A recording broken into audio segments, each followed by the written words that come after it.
Bonsoir à tous et bienvenue sur Al24 News. Heureux de vous retrouver pour cette édition de 19h à la une ce soir.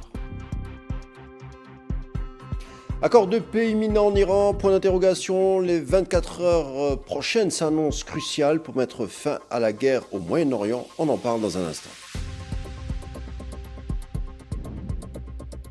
Téhéran ne souhaite pas négocier concernant la question nucléaire avant une première étape éventuelle des discussions avec Washington. Les détails en début de journal.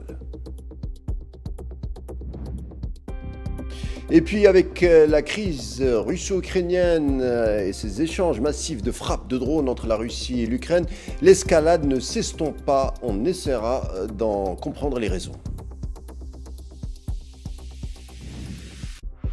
Et puis chez nous, le général d'armée Chengriha nomme un nouveau directeur de l'école supérieure de guerre. On en reparlera en milieu de journal.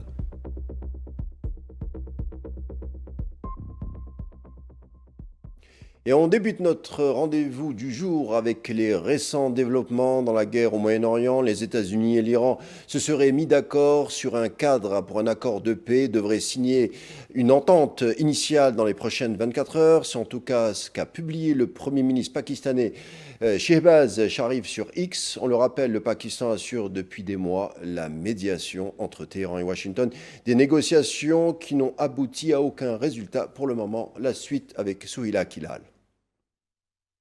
Un accord de paix finalisé dans les 24 heures, selon le Premier ministre pakistanais Shehbaz Sharif. La signature d'un accord n'a jamais été aussi imminente. À travers cette annonce faite via le réseau social X, le chef du gouvernement pakistanais a indiqué ce samedi que son pays se prépare à la signature électronique de l'accord de paix immédiatement après, suivi de discussions techniques la semaine prochaine. Ce n'est pas la première fois que des annonces sur un éventuel accord de paix entre l'Iran et les États-Unis sont faites. Mais si celle-ci venait à se confirmer, cela mettrait fin à des mois de négociations restées au point mort, à des déclarations contradictoires de part et d'autre. Cela voudrait dire également que des solutions auraient été trouvées autour des points de discorde, notamment concernant le détroit d'Ormuz.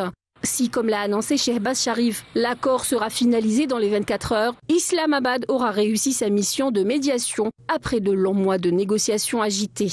Mais dans ce bras de fer Iran-États-Unis, rien n'est jamais certain. Les deux parties campent depuis le début sur leur position. Ni Téhéran ni Washington ne semblent vouloir faire de concessions. D'ailleurs, selon la télévision d'État iranienne IRIB, le ministre des Affaires étrangères Abbas Araghchi aurait déclaré, je cite, « Tant qu'un accord complet ne serait pas conclu sur toutes les questions, on ne peut pas dire avec certitude qu'un accord de principe a été trouvé avec les États-Unis ». Pour rappel, les États-Unis et l'Iran avaient indiqué vendredi qu'un accord pour mettre fin à la guerre était imminent. Un haut responsable de l'administration américaine a lui annoncé que les deux parties s'étaient entendues sur un texte et que Washington prévoyait de signer un accord initial dans les prochains jours.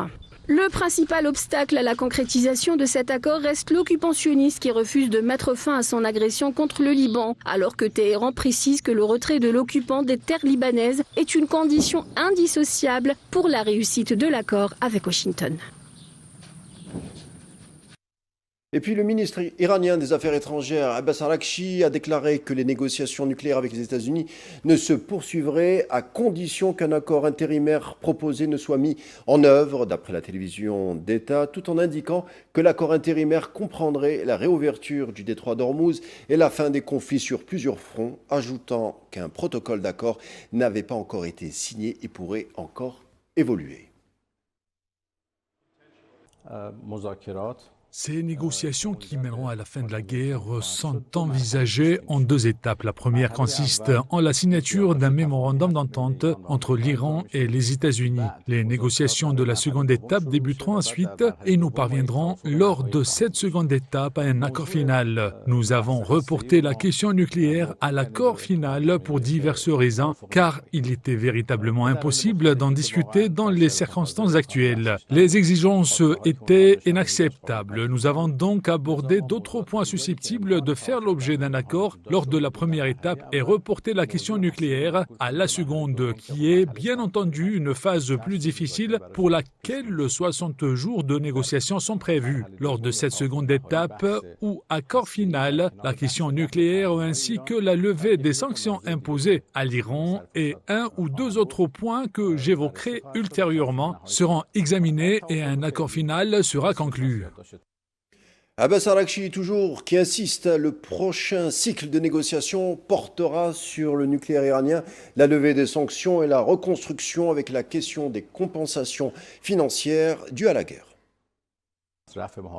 Dans l'accord actuel appelé Mémorandum d'entente et connu sous le nom de Mémorandum d'Islamabad, la fin de la guerre est déclarée sur tous les fronts, y compris au Liban. Je l'ai dit à maintes reprises, nous n'avons jamais oublié le Liban dans cette guerre car le Liban et le Hezbollah libanais ont combattu aux côtés du peuple iranien et nous ne les abandonnerons jamais. Le cessez-le-feu annoncé concernait tous les fronts, y compris le Liban. Hors abstraction faite du fait que le régime sioniste l'a violé à plusieurs reprises, ce à quoi le Hezbollah a répondu. Nous avons riposté partout où cela s'avérait nécessaire. À mon avis, cette riposte constitue en elle-même un succès stratégique. Pour la première fois, nous avons lancé une offensive pour punir un régime qui avait, de toute façon, renié ses engagements. Cela a été perçu sur la scène internationale comme une victoire stratégique pour l'Iran, démontrant que l'Iran ne plaisante pas.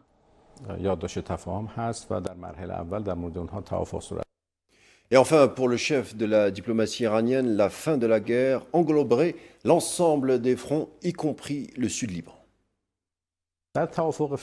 Il y a la question de la levée du blocus naval, la discussion des sujets qui seront abordés lors du prochain cycle de négociations, la question nucléaire iranienne, la levée des sanctions et la question de la reconstruction qui a été proposée ici sous la forme d'un plan de reconstruction et de développement économique dont les mécanismes seront convenus lors des négociations ultérieures, ainsi que d'autres questions qui se poseront. La discussion sur les fronts iraniens bloqués pour lesquels un mécanisme a été défini figure parmi les points inclus dans le mémorandum d'entente et convenu lors de la première étape. Comment donc sont perçues les négociations sur le terrain iranien? En effet, les Iraniens doutent de la possibilité d'une paix avec les États-Unis. Néanmoins, à Téhéran, les avis sont partagés sur un accord de paix imminent avec les États-Unis qui prévoit la levée des sanctions économiques contre la réouverture du détroit d'Ormuz. Si un accord préliminaire par étapes est attendu dans les prochains jours, certains Iraniens réclament d'abord une punition militaire.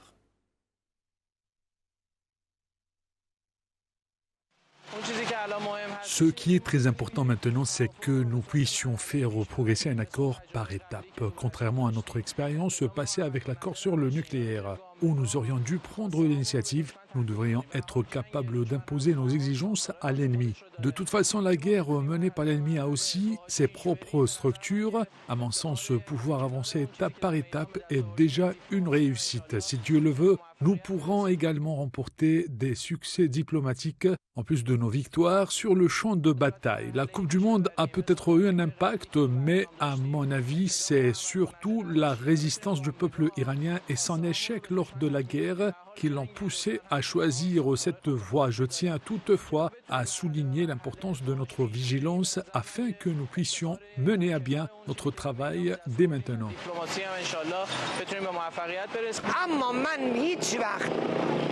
Je pense que c'est à cause de la Coupe du Monde, sinon ils pensent nous affaiblir. Vous voyez, ils ont attaqué nos commandants, ils ont attaqué nos dirigeants, ils ont franchi toutes les lignes rouges. Nous ne devrions pas conclure l'accord, nous devons nous venger. Pour l'instant, nous devons encore nous venger et détruire Israël. Et ensuite, les choses se régleront. Si Israël disparaît, l'Amérique conclura plus facilement un accord. Mais je ne fais jamais confiance aux paroles de Trump ni à celles de son homme de paille Netanyahou.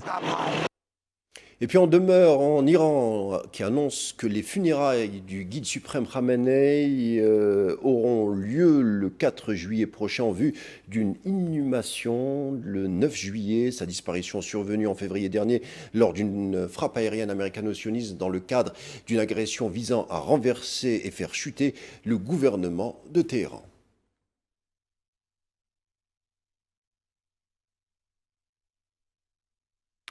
De son côté, le commandement central américain, le CENTCOM, a annoncé avoir abattu hier plusieurs drones iraniens qui ciblaient des navires de commerce dans le détroit d'Ormuz. La même source affirme que toutes les menaces ont été neutralisées par les forces américaines ces dernières heures sans faire de dégâts. Le trafic maritime dans ce corridor commercial international majeur reste tout de même fluide et totalement ouvert au transit.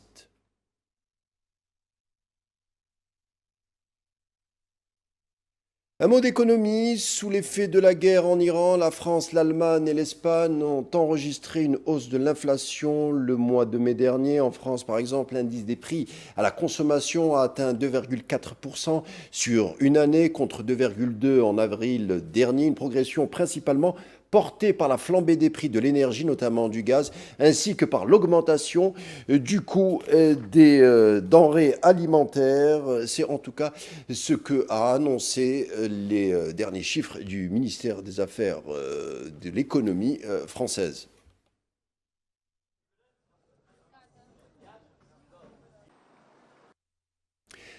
Hezbollah, avec la destruction de 6 chars sionistes qui ont mis en échec une volonté d'infiltration terrestre de l'armée sioniste au Liban, le Hezbollah a annoncé justement avoir mené 15 attaques contre des cibles sionistes dans le sud du pays, incluant les 6 chars de l'occupation et 3 autres véhicules militaires, en plus des positions et des rassemblements de soldats à l'aide de missiles et de drones. Le parti a déclaré dans des communiqués successifs que la résistance était opposée à l'armée coloniale qui tentait d'avancer vers la périphérie de la ville de Majd al-Zoun, l'obligeant ainsi à battre en retraite après la destruction de plusieurs de ses véhicules.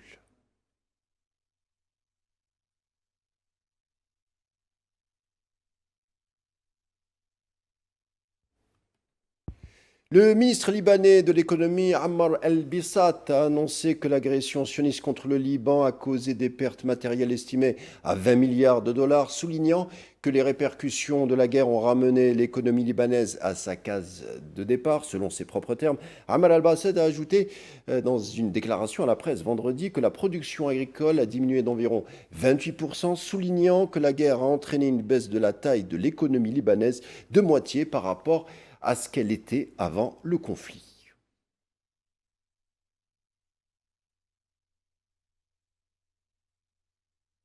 À Gaza, l'agression génocidaire sioniste contre la bande a fait au moins 72 993 martyrs et 173 230 blessés, en majorité des femmes et des enfants, depuis le 7 octobre 2023. Selon un nouveau bilan communiqué dans la journée par les autorités sanitaires palestiniennes, 11 blessés ont été transférés vers les hôpitaux de Gaza au cours des dernières 24 heures, a indiqué la même source, notant que de nombreuses victimes se trouvent encore sous les décombres.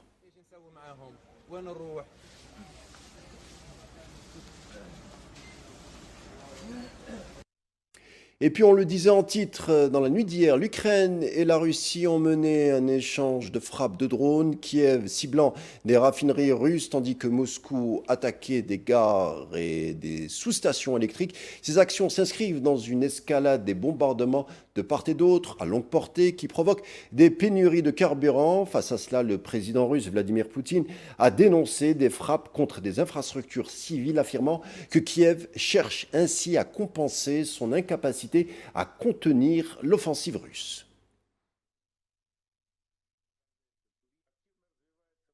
Nos forces conservent un avantage stratégique. Elles progressent avec assurance et aucun bombardement ni frappe de drone ne changera la situation. L'avancée se fait dans toutes les directions. L'ennemi est incapable de contenir cette offensive et recourt à des méthodes ouvertement terroristes. Il frappe des installations et des infrastructures civiles, y compris les transports de passagers.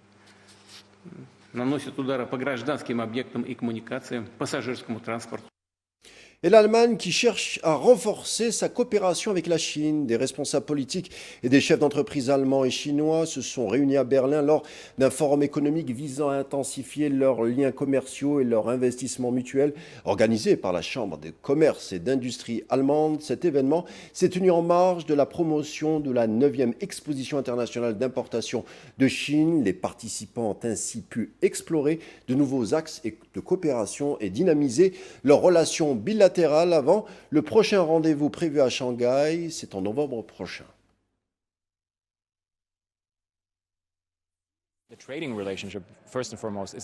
La relation commerciale bilatérale est avant tout essentielle et elle l'est depuis des décennies. Notre événement d'aujourd'hui vise précisément à déterminer comment la maintenir pertinente et comment développer de nouveaux domaines de coopération. Il s'agit également de relancer les exportations vers la Chine. Au final, il ne peut y avoir de gagnants d'un seul côté. Nous devons nous assurer qu'il y ait des engageants, des gagnants de tous les côtés. Il suffit de regarder vers l'avenir dans le secteur des technologies médicales. Il y a la gestion des déchets, l'économie circulaire, l'intelligence artificielle, la technologie, la fabrication intelligente. Les innovateurs allemands sont prêts à jouer leur rôle et contribuer. Les innovateurs allemands sont prêts à jouer leur rôle et à contribuer.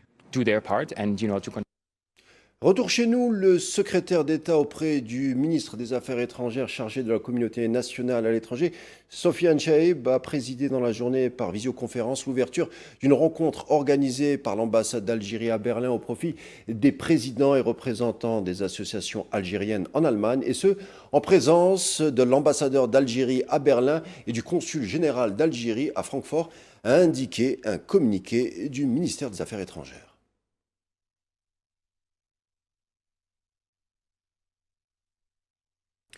L'université d'Oxford a officiellement inauguré vendredi la chaire Émir Abdelkader au sein de son centre d'études islamiques dédié à la recherche multidisciplinaire. Cette chaire s'accompagne du baptême d'un espace public du centre sous le nom de Salle d'Alger, matérialisant ainsi la présence culturelle de l'Algérie au sein de la prestigieuse institution britannique. Lors de la cérémonie de lancement à Londres, les personnalités présentes ont salué ces réalisations comme des acquis majeurs pour le rayonnement de l'Algérie. Les différents intervenants ont remercié le président de la République, Abdelmadjid Tebboune, pour l'intérêt, le soutien et l'appui qu'il n'a cessé d'apporter à ce projet jusqu'à sa concrétisation.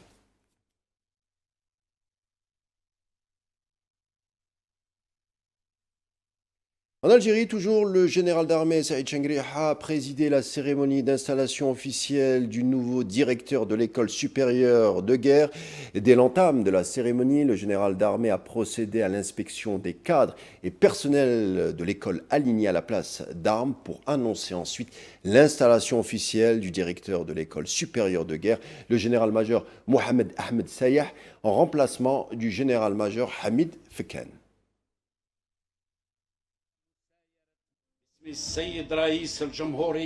Au nom de Monsieur le Président de la République, chef suprême des forces armées, ministre de la Défense nationale, et conformément au décret présidentiel du 21 mai 2026, j'installe officiellement le général-major Mohamed Ahmed Sayah dans les fonctions de directeur de l'école supérieure de guerre en remplacement du général-major Hamid Farken. À cet effet, je vous ordonne de travailler sous son autorité et d'exécuter ses ordres et ses instructions dans l'intérêt du service conformément aux règlements militaires et aux lois de la République en vigueur et par fidélité au sacrifice de nos vaillants chouhada et aux valeurs de notre glorieuse révolution.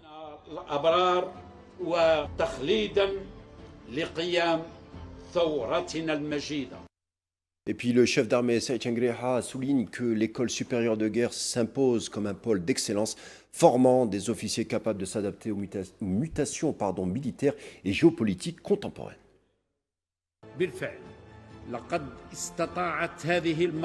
Effectivement, cette école a su s'imposer comme un phare du savoir et un centre d'excellence dans son tissu des officiers compétents capables de s'adapter aux évolutions géostratégiques et géopolitiques d'un monde en perpétuel changement. Il vous appartient, à vous qui avez la charge de cette école supérieure, de poursuivre avec détermination dans cette voie et de redoubler d'efforts pour adapter les programmes pédagogiques dispensés aux exigences du monde d'aujourd'hui et à la profonde mutation que connaissent les affaires militaires. Vous devez en outre veiller à faire de l'école une véritable force de proposition en valorisant les initiatives de ses cadres et de ses officiers stagiaires grâce à l'expérience précieuse acquise au sein des unités de corps de bataille et des différentes structures de l'armée nationale populaire. Cette expérience les qualifiait pleinement pour formuler des propositions pertinentes, notamment dans le domaine du retour d'expérience sur les conflits modernes et des mesures à prendre pour adapter les capacités de nos unités opérationnelles aux évolutions de l'art de la guerre. لتكييف أداء وحداتنا القتالية والعملياتية مع مستجدات فنون الحرب. En effet, face à un contexte régional et international instable, l'armée nationale populaire s'engage dans une modernisation décisive de ses forces pour répondre aux défis sécuritaires actuels. ذلك الجيش الوطني الشعبي. L'armée nationale populaire qui mène aujourd'hui une bataille décisive dans toutes les plénitudes de ce terme pour adapter ses forces et ses unités aux défis de la conjoncture actuelle, particulièrement à l'aune du contexte régional et international marqué par l'instabilité, attend de l'ensemble de ses fils qu'ils contribuent efficacement à cette dynamique de développement prometteuse, afin de relever le défi de la préservation de l'indépendance et de la souveraineté nationale et de faire face à toute tentative hostile visant à déstabiliser notre pays ou porter atteinte à la sécurité, à l'unité et à la sérénité de notre vaillant peuple.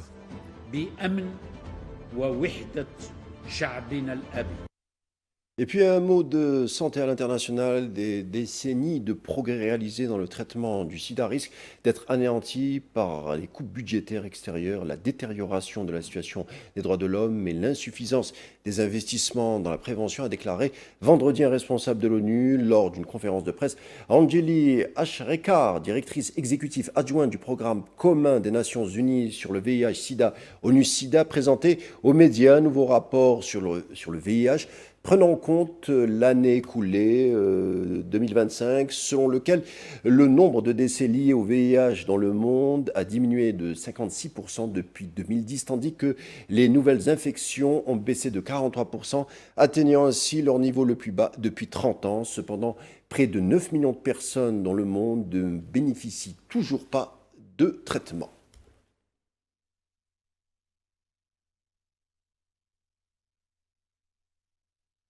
Sport football, à quelques jours de son entrée en lice dans la Coupe du Monde 2026 qui se déroule conjointement aux États-Unis, au Mexique et au Canada, l'équipe nationale d'Algérie s'active dans son camp de base à Kansas City.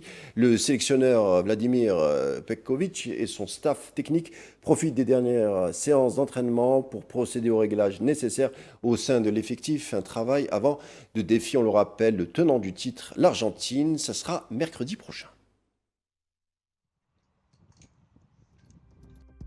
Voilà, ça sera tout pour l'édition de l'information du jour, mais ne zappez surtout pas, on se retrouve tout de suite pour l'échiquier international.